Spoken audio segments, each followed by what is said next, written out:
እንደዚህ ተንቀጥቅጠሽ ታዲያ እንዴት ነው? ትዳር ነው እና ምሳሌውንም የዩቲዩብ ስራችንም እንዲበረታታም ስለምፈልግ ያው እኔ እንዳልኩሽ ብዙ አልከታተልም፣ ግን እሰማለሁ ብዙ ሰዎች ባልሽ የትኛው ነው ምናምን የሚሉሽ ነገር አለ።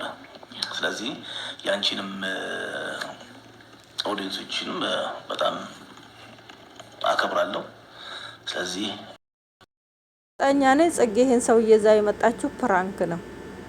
ምን አንቺዬ ለገንዘብ ብለሽ ሀብታም ስር ከምትርመጠመጭ ይሄ ሰውዬ አንድ ጊዜ አብይ አህመድን ትመስላለህ ይሉኛልና ለህይወቴ በጣም ነው የምሰጋው ጋርድ ይቀጠርልኝ ብሎ ነበረ ማለት ነው። እና ፊልም ሰሪ ነው እና ልጆች የለህም ሚስት የለህም።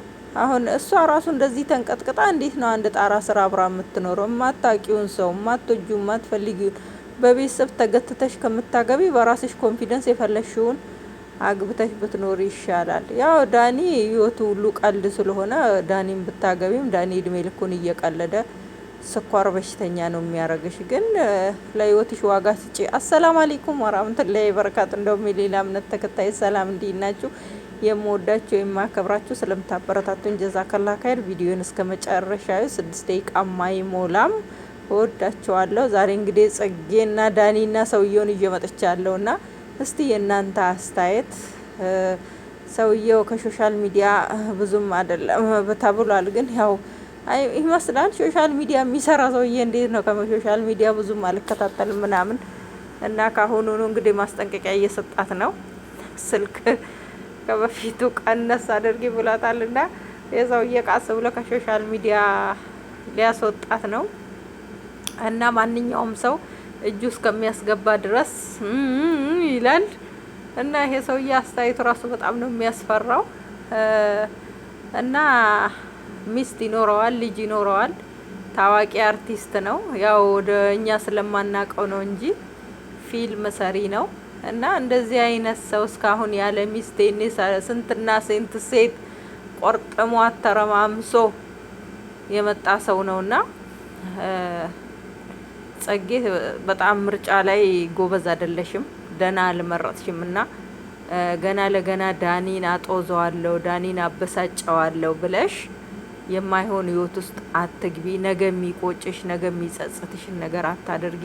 ለውሳኔ አትቾኪ። ቆም ብለሽ መወሰን አለብሽ። በቅርብ ነው አንቺ ዳኒን እወዳለሁ ብለሽ የፍቅር ጥያቄ ያቀረብሽለት። በቅርብ ነው ሩታ ስታገባ ዱባይ የሄድሽው። ከዛ ተመልሰሽ ከመቼው ከዚህ ሰውዬ ጋር ተግባብተሽ ተዋውቀሽ በቤተሰብ ነው ይመጣልኝ ያልሽው። በአሁን በሰለጠንበት ሰዓት ሰው እንኳን አይደለም ማታቂው ሰው አይደለም የምታቂው ሰው ራሱ በጣም አስቸጋሪ በሆነበት ሰዓት፣ ሰውን ለማመን የሚከብድበት ሰዓት አንቺ በቤተሰብ የመጣልሽ ባል ከባድ ነው። በእኔ በኩል እኔ ክፋት የለብኝም የማንም እና ቢያንስ ቆም ብለሽ አስቢ። ህይወትሽን አጉል ቦታ ጥለሽ ነገ የሚጸጽትሽን ነገር አታድርጊ። ቢያንስ እንኳን ወጣትነትሽ በአግባቡ ተጠቅመሽው ቢያልፍ ነው የሚሻለው። ወጣትነትሽን ዝም ብለሽ የማይሆን ነገር ውስጥ ገብተሽ ነገ እያለቀሽ ወጣትሽነትሽን ከምታሳልፊ ቢያንስ አብረሽ ሩጠሽ። አሁን ዳኒ ጋር በጣም ነው የምታምሩት። ያው ዳኒ ምንድነው አንዳንድ ጊዜ ዳኒ ድክመት አለው። ድክመቱ ምንድነው? ሁሉ ጊዜ ህይወቱን በቀልድ ነው የሚያሳልፈውና የዳኒ ለሴቶች ዳኒ የሚመች ሴት አይመስለኝም፣ የሚመች ወንድ አይመስለኝም። ለምን እየቀለደ ነው፣ ያሾፋል። በጣም ነው ቁስል ነው የሚያደርጋችሁና የዳኒ ስራ በጣም ነው የሚያቃጥላችሁ። ቢያንስ ራሱ ሚስት ቢያገባ ራሱ እንደዛው ያቺ የሆነች ነገር ሲጣሉ ራሱ እሷን ለማናደድ ሌላ ሴት አቅፎ ይመጣል። በጣም ነው ጽጌን የሚያከስላት ማለት ነው ከማቁሰል አልፎና ቢያንስ ዳኒን እንኳን ብትተይው፣ እውነቱን ለመናገር እኔ ዳኒን እወደዋለሁ፣ ግን ብዙ እንዳልታዘበው ሞክሬ ነበር። ግን ስራው በጣም ነው የሚያናድዳችሁና በጣም ነው የሚያቆስላችሁ። ቀልዱ ቅጥ የለውም። በጣም ነው የሚያናድደው። ቀልድ መቀለድ ያለበት ቦታ አለው፣ ስራ ነው ይቀለዳል። ግን ቁም ነገር ቦታ እሷም እወድሃለሁ ብዙ ነገር ሞክራለች እሷ በቁም ነገር ማለት ነው። ግን እሱን የገፋት እኔ መቼም ላይ አንቺ ልሆን አልችልም። በጣም የሚያሙ ቃላቶች ዱባይ ላይም ሌላ ሴት ይዞ መጥቶ እንደዛ ሆኗ አይኗ ራሱ ያስታውቃል ለሱ ያላት ነገርና አሁን አመረረች። ዛሬ ግን ህይወቷ የት ነው? የማይሆን ቦታ ነው እየገባች ያለችው። እና እውነቱን ለመናገር ጽጌ በጣም የዋህ ናት። እኔ እንጃ ገር የሆነች ነገር ናት። እና ያው እንግዲህ አላህ የልብን ነው የሚያውቀው።